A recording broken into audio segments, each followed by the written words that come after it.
好，我哋繼續做一啲 root 嘅一啲 simplification 嘅練習啦。咁今次咧會喺答案嘅最後咧要做埋 rationalization 嘅，即係分母唔可以有 root 嘅數字啦，係啦。咁我哋開始做32題 A。root 2乘翻 root 8加 root 6，即係 root 2乘翻 root 8咧係2嘅3次，即係2乘2啦，加翻 root 2乘3，即係等於 root 2乘翻2 root 2加翻 root 2乘3。好，咁分別乘落去啦。2乘2 root 2嘅2次加翻 root 2乘2 root 2乘3，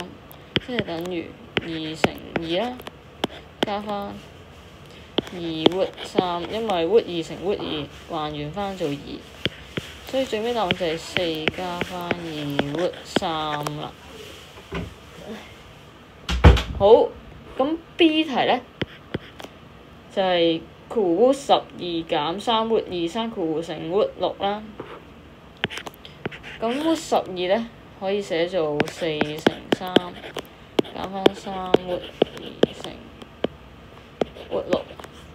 咁即係2 root 3減3 root 2乘 root 6，即係等於2 root 3乘翻 root 3乘2減翻3 root 2乘翻 root 3乘2啊，亦即係等於2，因為 root 3乘 root 3咧就變成3啦，即係2乘3 root 2減翻3乘2啦，root 2乘 root 2變翻2啦，再乘翻 root 3，即係等於23餘6個 root 2減翻2 3餘6個 root 3。係啦，咁亦都可以抽翻 common factor 啦。係啦，咁就完成咗32條嘅 A 同 B 啦。